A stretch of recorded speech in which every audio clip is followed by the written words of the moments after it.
guiones cinematográficos, como el de Las 13 Rosas, por el que fue candidato a los premios Goya por el mejor guión original. Entre sus obras podemos mencionar Carreteras secundarias, Foto de familia, María Bonita, El tiempo de las mujeres, Las palabras justas o Dientes de leche, entre otros. Como ustedes saben, en este programa el escritor invitado elige una obra de la colección museográfica aportando su visión personal sobre la misma. En esta ocasión, Ignacio Martínez de Pisón ha seleccionado la obra Joven gitana. Es una obra realizada en el año 1957 por el artista Eugenio Granell. Antes de acabar, quisiera recordarles que dentro del programa Letras para el Arte, el día 17 de diciembre estará con nosotros Vicente Molina Foix, Arcais Cano, 14 de enero, Andrés Trapiello el 11 de febrero y Felipe Benítez Reyes el 25 de marzo. Sin más, les dejo con Ignacio Martínez de Pisón y espero que disfruten con la actividad. Mila eskeretor zagatik. Muchas gracias, Elena. Buenas tardes. La verdad es que a mí me resulta siempre muy difícil enfrentarme a un cuadro o a una obra de arte y tratar de hablar de ese cuadro, de esa obra de arte, convertirlo en palabras. Quizá porque no es de las actividades artísticas, no es con la que estoy más familiarizado, no es la que siento más próxima a mí, y muy probablemente es porque de todas, pues yo qué sé, en comparación con el cine, con la literatura, quizás sea lo que más dificultades ofrece a la hora de ordenar un pensamiento narrativo en torno a ello, ¿no? Y a lo mejor por eso pues me gusta más la pintura figurativa que la pintura abstracta, porque la pintura figurativa siempre da la sensación de que esconde alguna historia. No obstante, en este caso pues he elegido un cuadro que no es figurativo y en torno a este cuadro pues he desarrollado no una narración, pero una serie de reflexiones unidas por alguna historia, ¿no? La verdad es que después de haber estado durante varias semanas dándole vueltas a este texto y con el catálogo de Artium delante abierto justo por la página para empaparme de este cuadro, luego casi me sorprende que exista un original, ¿no? Casi me sorprende que el cuadro sea algo real, algo que existe en algún sitio, porque para mí yo me había familiarizado tanto con la fotografía que para mí el original era prácticamente esa fotografía. Bueno, y el cuadro que he elegido es este, la Joan Gitane, de Eugenio Granell. Os voy a leer el texto que he preparado sobre él. Yo, a los 14 o 15 años, quería ser surrealista. Pintor, cineasta, poeta, lo que fuera, pero surrealista. ¿Por qué? Ni yo mismo lo sabía. Seguramente porque eso de surrealismo sonaba a declaración de guerra contra la realidad, y ya se sabe que los adolescentes, y especialmente los adolescentes de mediados de los años 70, suelen estar en pie de guerra contra la realidad que les rodea. Por supuesto, yo en aquella época sabía muy poco sobre el surrealismo. Sabía lo que me habían contado en las clases de arte del colegio, más algún que otro dato aislado que había espigado en las revistas de cine a las que entonces era tan aficionado. Para mí, ser surrealista equivalía a formar parte de un grupo, de una tribu, de una secta casi secreta. Una secta a la que pertenecían Salvador Dalí, Luis Buñuel y ¿quién más? Yo quería ser surrealista, pero no conocía a nadie que lo fuera. ¿Qué tenía que hacer para serlo? ¿Dónde debía inscribirme? El problema era que quería formar parte de un grupo que no existía como tal y corría el riesgo de convertirme en el único surrealista de mi ciudad. Ahora sospecho que mis inclinaciones surrealistas tenían mucho que ver con mi ilimitada admiración por el cine de Buñuel. Admiraba el cine de Buñuel sin haber visto ninguna de sus películas. Lo admiraba solo por lo que había leído sobre ellas. Admiraba, por tanto, la idea que yo tenía del cine de Buñuel, y esa idea era tan vaga que se adaptaba con facilidad a lo ilimitado de mi admiración. Como la gente religiosa con respecto a la figura de Dios, me había creado un Buñuel a la medida de mi voluntad y mi fantasía, a la medida de mi fe. Y como el propio Dios, ese Buñuel era al mismo tiempo próximo y lejano. Lejano porque no había muchas posibilidades de ver sus películas y ninguna de verle a él u oírle hablar. Y cercano, porque al fin y al cabo era mi paisano. Aragonés como yo, Buñuel había vivido en Zaragoza, donde todavía alguna de sus hermanas conservaba el piso familiar, en la calle Isaac Peral, esquina con Joaquín Costa, a 2 manzanas escasas de mi propia casa.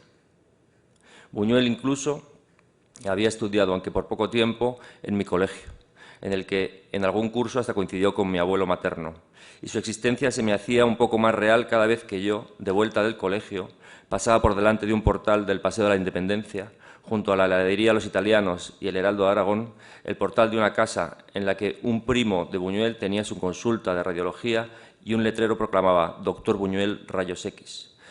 Todas esas señales de su existencia alimentaban mi fe en Buñuel.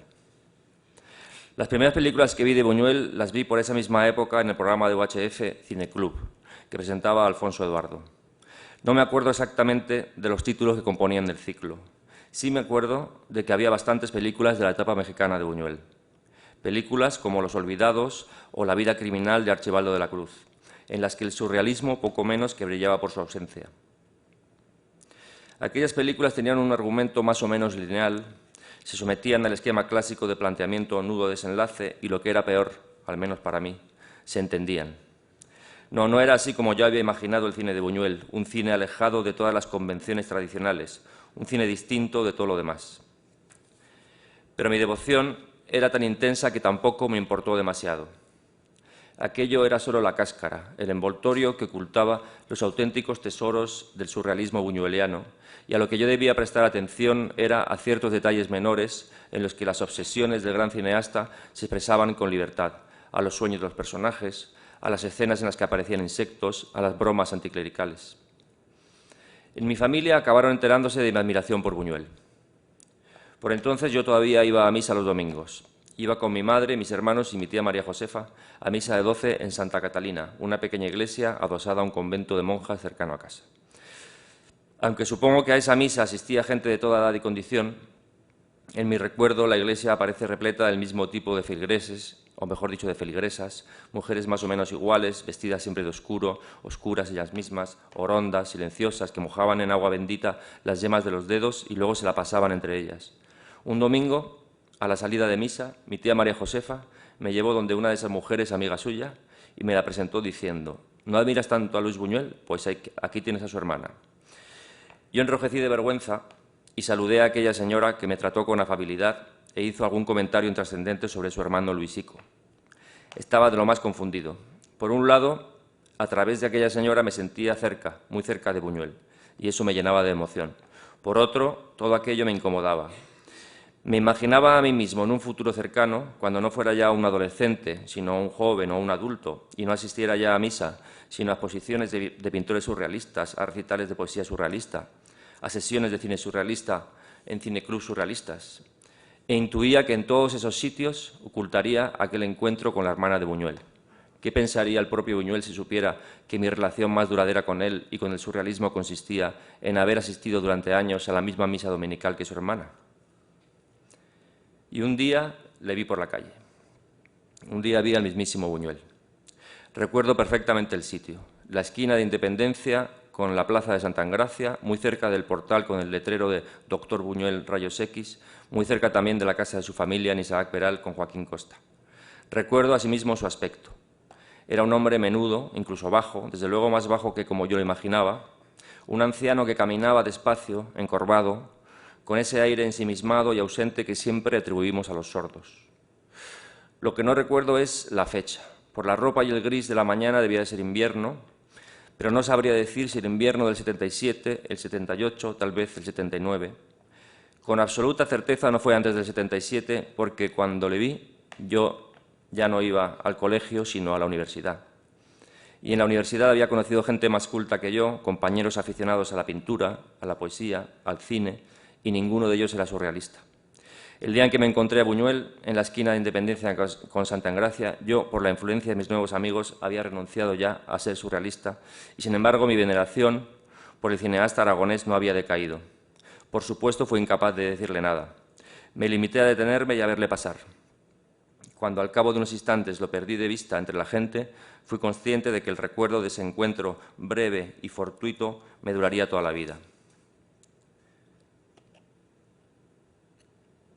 Pasaron bastantes años antes de que en mi camino, o mejor dicho, en el camino de mi curiosidad, se cruzaran la vida y la obra de Eugenio Granell, alguien que, como yo, a los 14 o 15 años, parecía haber tomado la decisión de hacerse surrealista.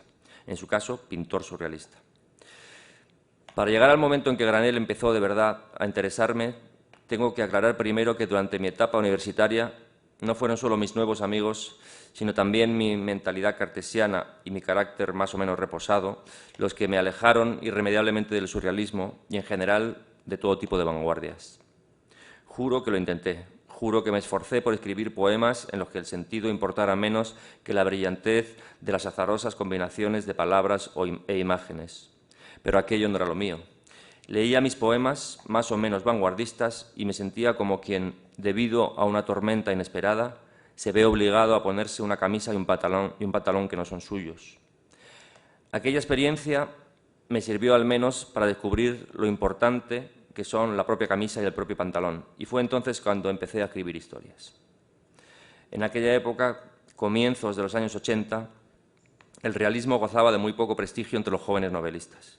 Yo quería ser novelista, pero por nada del mundo quería ser un novelista realista. Mis primeros libros son precisamente libros de un escritor realista que se niega a reconocerse a sí mismo que es un escritor realista. Ocultaba los nombres de las ciudades y las calles, recargaba las atmósferas hasta deformarlas, prestaba mucha atención a los personajes para que el lector no reparara en lo que había alrededor de ellos.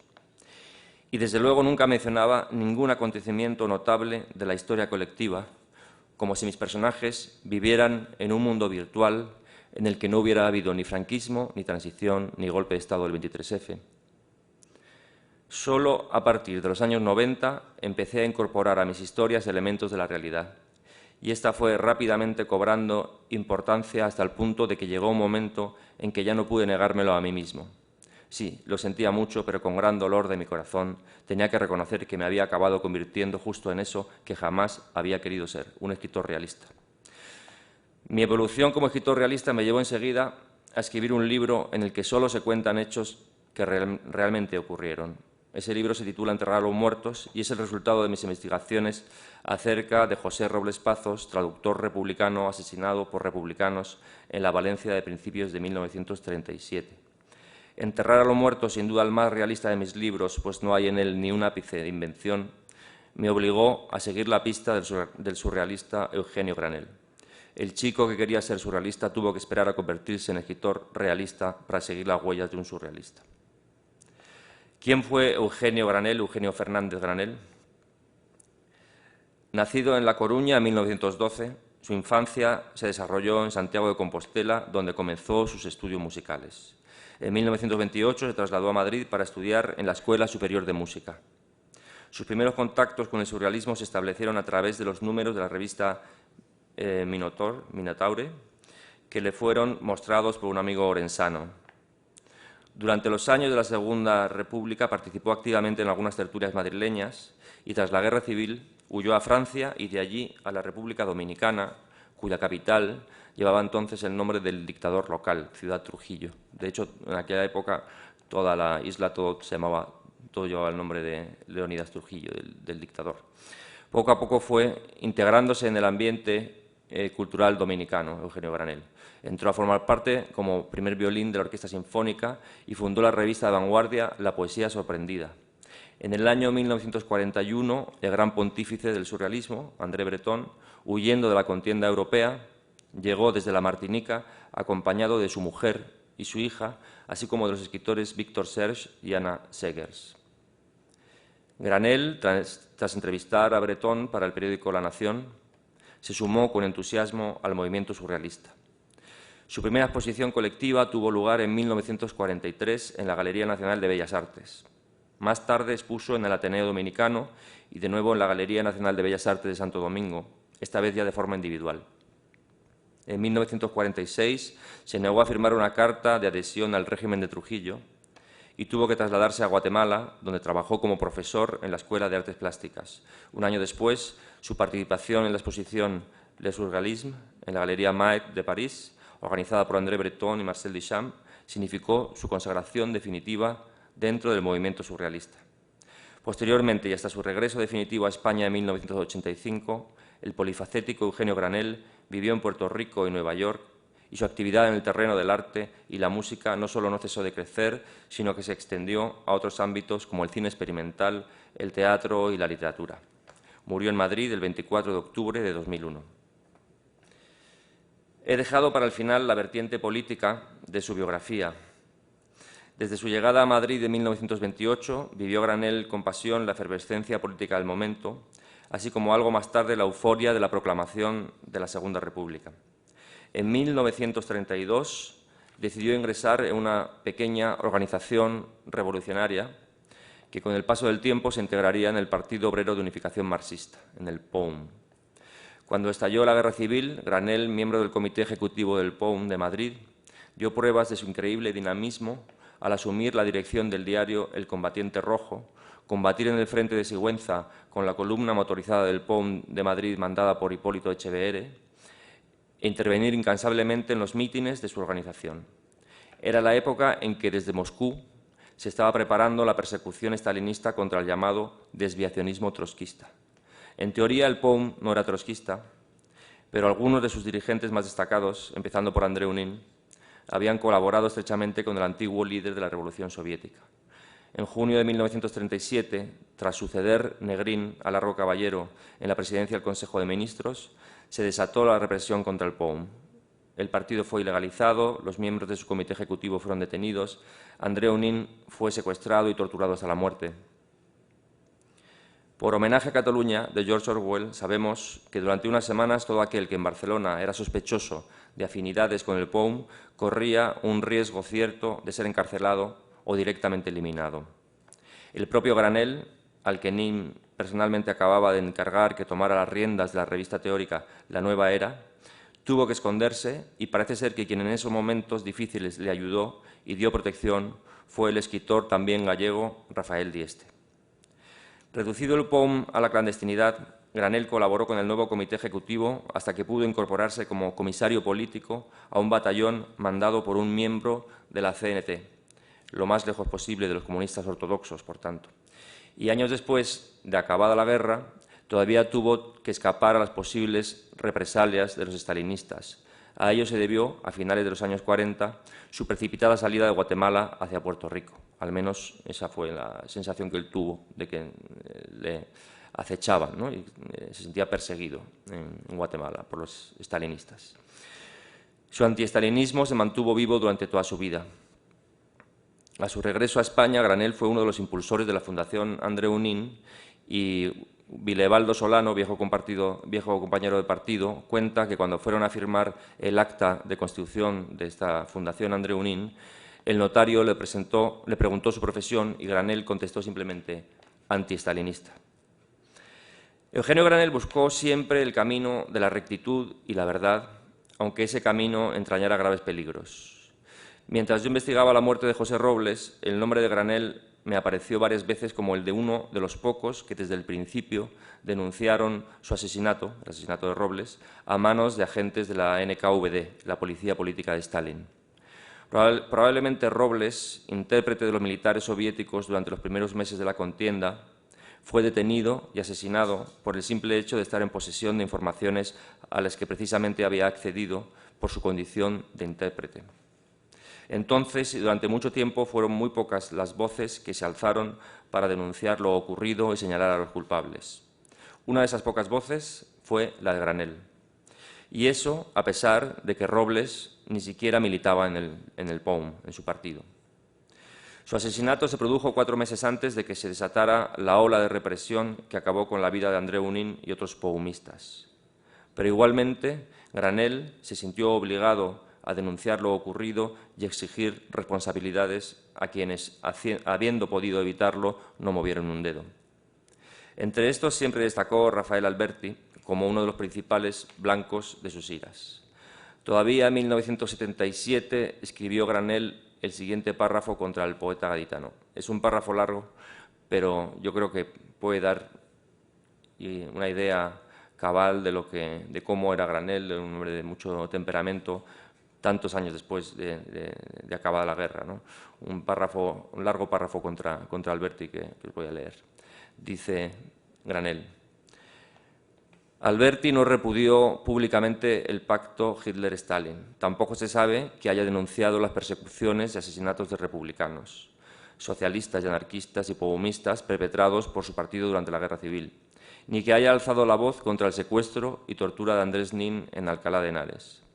Alberti no deploró el exterminio de todos los camaradas de Lenin, ni lo alteró el asesinato de Trotsky por un miembro español de su partido, ni el fusilamiento del profesor José Robles, poeta y dibujante, ordenado por los generales rusos, ni los asesinatos de los anarquistas y socialistas europeos Camilo Berneri, Mark Rein, Kurt Landau y muchísimos más, ni las acciones brutales del carnicero de Albacete, André Martí, contra las brigadas internacionales, ni los malos tratos infligidos a los niños españoles refugiados en Rusia, muchos de ellos fusilados.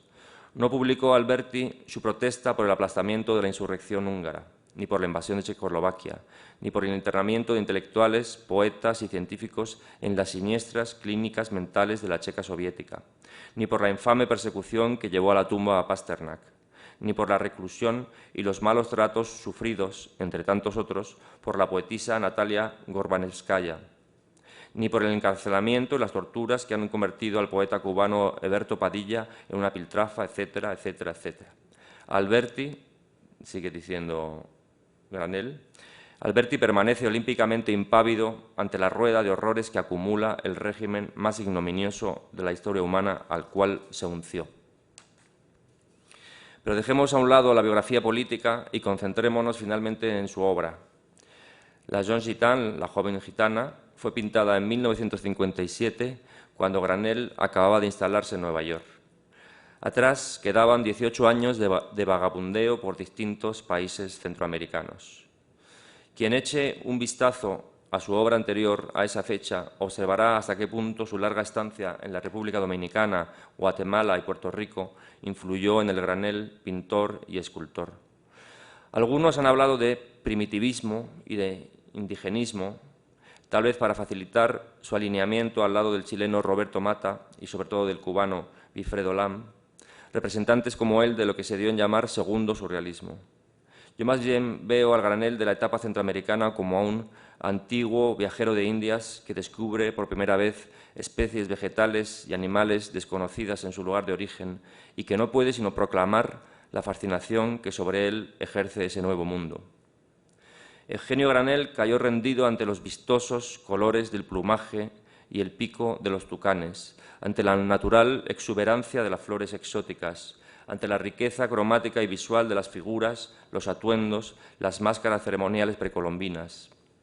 Toda una imaginería selvática y mitológica en la que la fantasía se adentraba para deformar o transformar esas criaturas. Sus cuadros de esa época componen, sin pretenderlo, una suerte de bestiario fantástico a la manera de Borges, y ese mundo tiene algo de selva soñada por el niño gallego que Granell había sido. Pero ya digo que eso era antes de que Granell se mudara de Centroamérica a Nueva York, donde al poco de llegar pinta La joven gitana. Frente a la exuberancia de formas y colores de su obra anterior, sorprende la sequedad del trazo, la sobriedad de la tinta china y de ese rojo y ese azul que solo aspiran a matizar el abrumador dominio del blanco y el negro. Sorprende también la elección del tema. Se han acabado las fantásticas combinaciones de inspiración tropical y el artista parece remontarse a un pasado lejano en el que todavía no había vivido los viajes y las experiencias que habían hecho de él el pintor que era. ¿Qué modelo buscó Granell para este cuadro? ¿Dónde está su origen último? Tal vez en algún recuerdo anterior a su salida de España, incluso anterior a su traslado a Madrid de 1928. ¿Acaso algún recuerdo de infancia, una gitanilla que acampara con los suyos en las afueras de Santiago de Compostela? Se ha dicho que el cuadro expresa cierta nostalgia del exiliado hacia su tierra. Parece razonable. Después de tantos años de viajar de aquí para allá, y por mucho que estuviera siempre deseoso de celebrar la cultura de la tierra de acogida, en algún momento tenía que abrirse algún resquicio para la nostalgia de esa vida suya anterior, la vida en España. Y podría ser que esa nostalgia se manifestara precisamente con motivo de su viaje a Nueva York. El nuevo viaje habla, aunque sea por omisión, del único viaje que todavía no le está permitido, el regreso a su país, a su casa. Sí, seguramente pintar La joven gitana fue para Granell como volver por un momento a su propia casa, a esa casa a la que por culpa del franquismo no podía retornar. Ya sé que afirmar que estamos ante una obra única no es decir demasiado, porque tal cosa puede afirmarse de todas las obras de la historia del arte y la literatura, cualquiera que sea su calidad. ¿Acaso resida en eso una de las principales diferencias entre las diversas conquistas del ser humano? Que un atleta bata el récord de los 100 metros lisos tiene sin duda mucho mérito, pero lo cierto es que tarde o temprano un atleta u otro habría acabado haciéndolo. La teoría de la relatividad fue formulada por Einstein a principios del pasado siglo y también eso tiene un gran mérito, pero asimismo podemos decir que llegado el momento esa teoría habría acabado siendo formulada por otro científico. Con el arte, con la literatura no ocurre eso. ¿Qué habría pasado si se hubiera perdido el manuscrito de La metamorfosis de Kafka o el de Lolita de Nabokov? ¿Habría acabado escribiéndolas alguien? Hasta la obra del más modesto de los artistas y escritores es, en ese sentido, superior a la teoría de la relatividad y al récord de los 100 metros lisos porque es irrepetible, porque es privativa, porque depende de la sensibilidad, la destreza, la experiencia, en definitiva, de la subjetividad del artista o del escritor. ¿Quién habría pintado La joven gitana de Granell si no lo hubiera hecho Granell? Sencillamente nadie. Importa recordar que la vida es un conjunto de azares y que el artista es el producto natural de esos azares. Sigamos haciéndonos preguntas. ¿Qué habría pintado Granell si en su juventud un amigo de Orense no le hubiera enseñado una revista surrealista? ¿Y qué si durante la Guerra Civil no hubiera entablado amistad con el poeta trotskista y surrealista Benjamín Peret, que vino a España a luchar con las milicias del POUM y al que años después reencontraría? ¿Y qué habría pintado si André Breton no hubiera pasado por un país tan remoto como la República Dominicana justo cuando Granell vivía allí como refugiado político? ¿Habría acabado Granell siendo un pintor y escultor surrealista si no se hubiera producido esa cadena de azares y tal vez algunos más? ¿Y qué habría pintado Granell si su exilio tras la Guerra Civil, en vez de llevarle a Centroamérica, le hubiera llevado a cualquier otro rincón del mundo? ¿Qué tipo de pintura habría practicado? Los grandes artistas, aunque no se lo propongan, aciertan a trasladar su mundo y su biografía a cada una de sus obras, incluidas las menos espectaculares, las menos ostentosas. Puede que no todo el mundo, ni toda la biografía de Granell, resulten visibles en La jeune gitane, en La joven gitana, pero seguro que están ahí esperando la mirada atenta que consiga intuirlos. Y ni siquiera hace falta que el cuadro abrume con una presencia refulgente, poderosa. En ese sentido, La jeune gitane es una obra orgullosa de su propia sobriedad, de su propia modestia, casi un alegato contra la pintura decorativa, poco más que un esbozo repleto de signos e indicaciones, tal vez la idea de un cuadro que nunca llegará a pintarse. Pero ¿para qué tomarse la molestia de desarrollar esa obra o elaborar ese cuadro si a veces cuenta más la idea que su realización? ¿Y para qué exhibir en este cuadro un virtuosismo o una destreza técnica que en 1957 Granell había acreditado sobradamente y que tal vez no se avinieran muy bien con la habitual indolencia de los nostálgicos? El cuadro, en fin, parece pintado con más melancolía que entusiasmo y, por no ser, se diría que La jeune gitane no es ni surrealista, o al menos no lo es de un modo explícito y reconocible. Tanto hablar de surrealismo y al final he venido a escoger la menos surrealista de las obras del surrealista Eugenio Granell. Muchas gracias.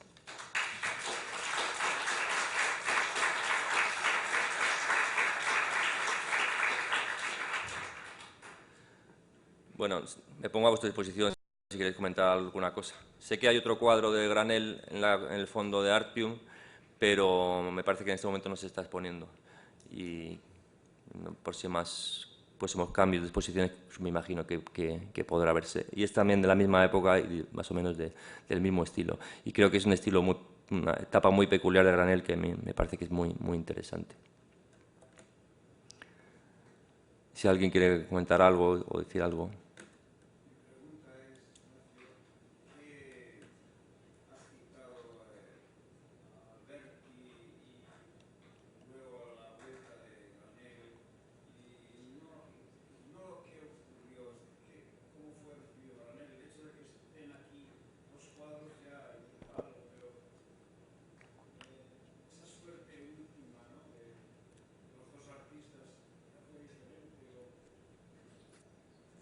Sí, en realidad son historias paralelas, pero asimétricas, ¿no? Porque también los dos volvieron a España después de la muerte de Franco, ninguno de los dos pudo volver a España, y los dos, pues en la edad provecta, recogieron las ganancias o los homenajes y las recompensas a muchos años de dedicación, pues en un caso a la poesía, en otro caso a la pintura y a la literatura también, porque Granell era también escritor, ¿no? De hecho, Granell pues tiene una fundación en Santiago de Compostela, es decir, que no es un pintor en absoluto abandonado o olvidado, ¿no? Abandonado a su suerte.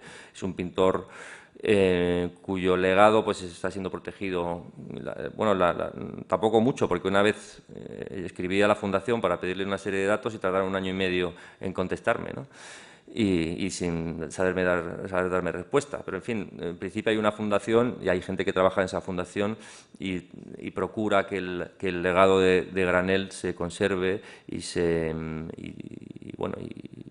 vea, ¿no? Y se exhiba. Y, de todas maneras, los que más han hecho por mantener viva la memoria de Granell, curiosamente, son sus compañeros de partido. O sea, en la página web de la Fundación Andreu Nin hay constantes referencias a Eugenio Fernández Granell como uno de los militantes más ilustres de este partido, ¿no? del POUM.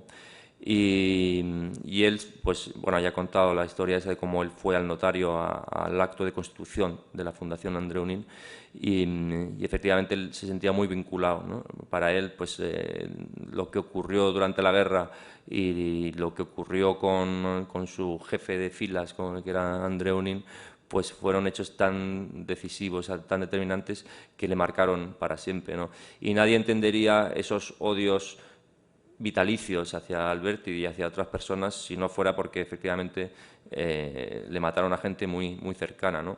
Esos odios que duran hasta el final de su vida, ¿no? O sea, realmente Granell se la tenía jurada a Alberti y a los que en su momento pudieron hacer algo por evitar la persecución del POUM y no lo hicieron, ¿no?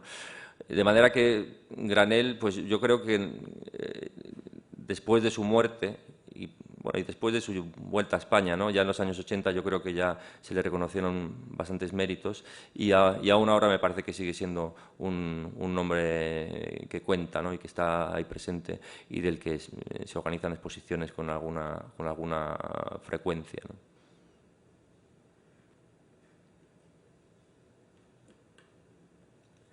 Pues nada, muchas gracias. Espero no haberos aburrido. Dime. Gracias a ti.